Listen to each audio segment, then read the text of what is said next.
From the first day of school in Charleston County to our own re-election bid, I speak exclusively with Charleston County School Board member Cindy Cohn Coats for a special edition of Quintin's Close-Ups.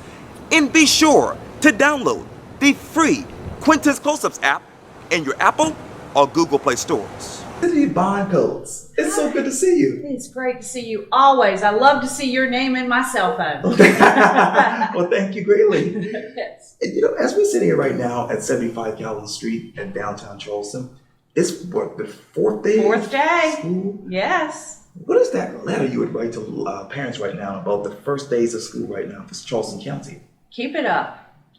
I drove here today down Rivers Avenue, down Squirrel Avenue.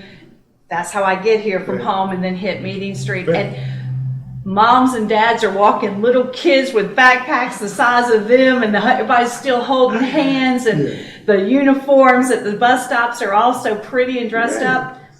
It's wonderful to see that. I love it. I actually saw a dad last year when it was raining, standing on the side of the road. I didn't realize why until the bus stopped, and he undid the pink umbrella for his little daughter who was going to get off the bus. There's just nothing. It just gives you chills. There's nothing like it. Thank you. Yes, indeed. And let me turn over to some developing news about the school construction. Paul Bowles of the Post-Inquiry reported on July 17th, the price tags on 4 school construction projects in Charleston County soared by a combined $28.9 million during that particular time. The school district says a busy construction market is to blame. How did we get here? Well, if you remember, we are doing projects that you voted on in 2014. In November of 2014 was the ballot referendum for the projects that started in January of last year. It's very complicated. That's why I'm glad you're asking me this question. The state law says that you cannot hold a referendum close to the end of a prior referendum. So we couldn't hold it in 16. You can't hold it on an off-year election. So we couldn't hold it in 15. So these are projections as best as any person can do or any entity can do, including the construction companies that were making bids at the time. CCSD doesn't decide how much these things cost. CCSD was researching the market. What are they charging us to do the work? As you know, since 2014, we have an economy that is doing things it was not doing then. We have a construction program in this state, in this town. Volvo. Look downtown, I can't go anywhere without a crane. Look in North Charleston, there's construction everywhere. Sure. So the cost of these things are not costs that we decide, they're costs the people that are charging us the bills decide. And 4 years later, there's been some changes in what they want to charge. And let me take you over to Mount Pleasant. Obviously, there's excitement about the new stadium opening there for Wando. Where are you emotionally with that? Emotionally? Interesting question asking an elected official. How about we stick with where I am electedly with that? I'm elected to serve the residents of Charleston County and to take a puzzle that says here are the pieces and here are what our constituents want. So the best bang for the buck is a regional stadium. I'm glad it's on time. I'm glad it's coming in. I'm proud of that. I'm also very happy for that because it means I get mine next. So I think it's a great thing. We can go back and forth. Do we need to have fancy facilities or do we need to have basic facilities? A lot of those decisions are not made by the school district in terms of architecture and aesthetics. They're made by the places where they're located. Ergo, people support community, local input. So what a school looks like on the front, what a school looks like with the roof, what a stadium looks like, where it has to be because of where the parking has to be. Those are all made at local municipality levels. So it's a good working relationship and the kids are going to have a great time. You talk about relationships. What is the school district's relationship with the city of Charleston when it comes to Stony Field and its future? That is so complicated. First off, we don't own Stony Field. Right. But we have and will continue to use district money because it supports district students. But it's downtown Charleston, it sinks all the time. You see the flooding. I think we have a good relationship with the city related to Stonyfield compared to where we had issues 6, 7, 10 years ago. But we're still going to fight the same issue. Again, we don't decide how much it costs. They send us the bills when they do the work, and that's very expensive. But you asked emotionally,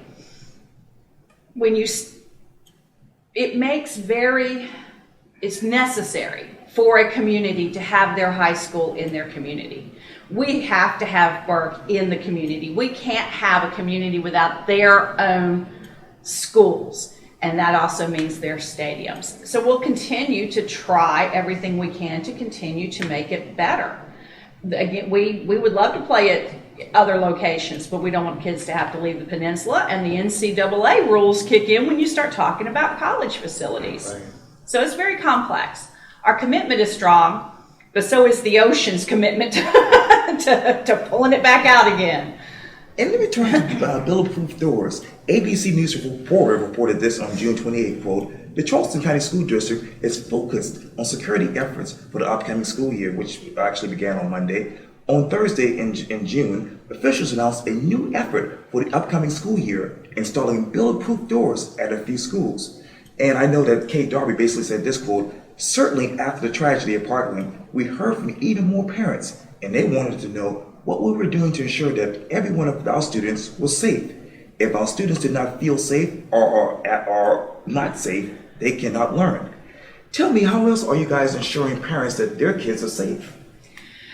You know, I pulled together a group of parents in March and said, tell me what you see, because you go to these schools every day. I have a cartoon that was in the Post and Courier about 6 months ago from I forget what kind of little funny animal it is, dropping his kid off at school, and he keeps saying, "Be safe." And the further he walks away from the school, the dad says, "Be safe," and the sadder he gets. And I never forget that, because we're taking your children and putting them behind brick walls.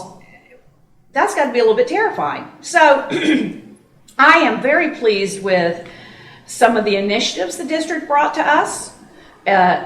Putting people whose only job, and this is very hard to understand in education, but somebody's only job has to be making sure the buildings are safe and what we have in place is done correctly. We've done that. We've done vestibules, which is a way for someone to come in the first door but not get through the second door. But at the same time, every time you think you have created a way for someone not to come into a school and do harm, they come into a school and do harm. The bulletproof doors are not new. They're new in South Carolina. There are other entities doing them. We have one door in each of 3 different schools that we don't identify because they look like a regular door, and we want to assess, does this work for students? Can they get in and out? What happens if there's a fire drill? Can they exit and enter? Does it meet all the other things? Because we have a unique thing. We've got to protect children in a parking lot that is by definition exposed. We've got to protect children in a building so others can't get into it. But at every moment of every day, we've got to be able to make sure they can get out of it should something happen, a fire or something. So this is just another test to see if this is feasible. And then we'd have to talk about the price tag. You talk about price tag. I want to go to some developing news from a couple of months ago, and it's about the floating consultant. According to the Low Country source, they reported the Charleston County School District spent $65,000 for an image consultant. Low Country source recently learned that the Charleston County School Board had paid nearly $188,000 to consultant Beth Haven since August 2016. Haven floats through various departments to work on special tasks assigned by Superintendent Jarita Postway. What type of image problem do you guys have that costs this much? We didn't hire an image consultant. It was a publicist company. Okay. So you choose the words you choose, and it's my understanding Beth Havens is an employee. Okay. So to your bigger point, why would CCSD hire consultants? And the real question should be, how is that different now than before? If we never hired consultants before, why are we hiring them now? If we had consultants before, are we doing more now? And I've been on the board through two superintendents and an interim superintendent. This is not new. Clemson University, doing the diversity study, qualifies under an accounting system as a consultant. We had an entity from Atlanta, Dr. McGinley hired, qualified as a consultant. So this is picking one piece of information someone thinks they know and saying, this doesn't look good. I would venture to say we use less consultants than we did before. And what else should we know right now? About? The overall information about consultants. Well, district employees are state employees. You may have read some things in the paper referencing some retirement packages and benefit packages and the state making the entities put more into the retirement. You heard anything about the retirement fund investment for the state employees? CCSD pays that for people who work for us. We're state employees, so there are costs involved that if we can not have to pay those costs, wouldn't it benefit the district better and the students better if we could save money? A teacher, a principal, you can't outsource that. That's necessary.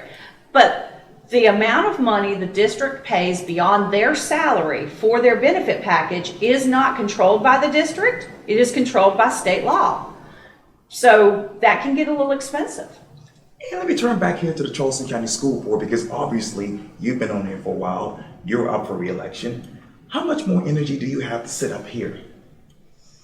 Well, you've been sitting next to me for 10 minutes. There's nothing I love more than serving and talking to people and listening and learning and finding solutions. I was on the phone for an hour yesterday with a neighborhood president and turned around and was talking to a parent. And they're probably, I was on the phone because I talk more than them.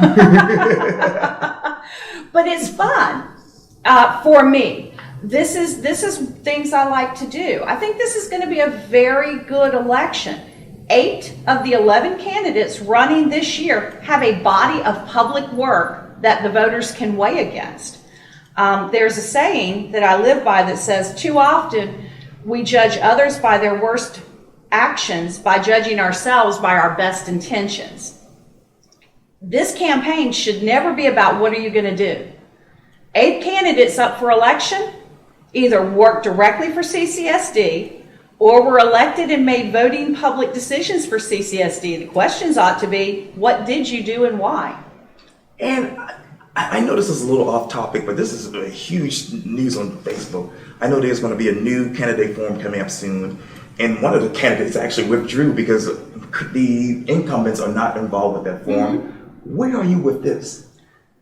The gentleman who started that Facebook page and named it Flip the Board, and he is the one who wants to hold this. I've talked to him. He's a wonderful human being. He has his opinions and I have mine. He has decided that we should hear from the people we haven't heard from before. I respect that. And I would genuinely, I think it's great because very few of those individuals can tell you what they're going to do. They have been, of the 8 that are running that have been publicly elected, another one has run for public office and 2 of them have worked for publicly funded entities. I look forward to being in the audience to hear why they made the decisions they made. You talk about decisions. Let me go back here to the school board. Mm-hmm. What letter grade would you give yourself and your colleagues? I'd say a solid C-. We try. We give it our best. Thank God the district staff is able to overcome our issues, but you've got 9 board members, some of whom email different people every day. So you have employees that wake up every day thinking they've been given their marching orders to find out that their office mate got another email from another board member to have their other marching orders. So we have to learn that what we say and do affects students, because what we say and do to the people in this building, to the principals in the buildings, affects what we expect them to get up and do tomorrow. We have to remember they had a plan for what they're going to get up and do tomorrow. We need to learn to acknowledge that before we just blow that out and say, I've learned something, I heard something, I want you to do this tomorrow. And we get to Superintendent Jarita Postway, Dr. Postway, oh, she likes to say though, Dr. Jarita. Great lady though. She's been here for 4 years. What do you expect from her in the next 4 years as superintendent? Okay, she's been here for 3. She was elected in 2015. I expect student achievement results. And I have said this publicly, and I have said this to her. She came in July of 2015. The way state law works, and the way budgets work, and the way, and remember, state law dictates how we employ our teachers. The 15-16 school year was done. The only thing left to do when the superintendent was hired was execute, because those budgets, those funding, those streams, all of that had been set. Those contracts for employees had been written. So then you have the 16-17 school year and the 17-18 school year that this current superintendent could absolutely affect and drive the train of everything, from financing to performance to how they behave in the community to communication. So my stance is it is now time to see how this generated into student results. I look very forward to the SC Pass and SC Ready. I look very forward to the ACT. I have a document on my desk that was given to me on this stage in 2016 that said, by demographics, here's how many kids grew 1 year in 1 year. Here's how many kids did not. Here's where the schools are that were growing those students. Here's where the schools are that were growing certain demographics of students and not growing other demographics of students. It's very, very detailed, and it said this child knows this. I love that, because that's how we in the public have to talk. We can't talk in education language. I look forward to September when I take the new numbers and I sit them right down next to that. Well, what language is the school district speaking now? We're getting better. I hear much less percentiles, emerging. A lot of phrases that were used in my first term, I'm not hearing as much anymore. Right now, I want to know if a child shows up in a classroom in August, do you know what they know? And tell me what they knew when they left you next May. And that's what we need to talk. And parents need to have teachers sit down and tell them this. They shouldn't sit down and say, well, your child's in an emerging, or your child's in this percentile, or that percentile, or the percentile shrunk. And I think our dashboards, our schools now, one of the things that has been instituted that I think is brilliant is our schools have dashboards that say just that. Here's what the students in this school knew in September. Here's how much they grew by May.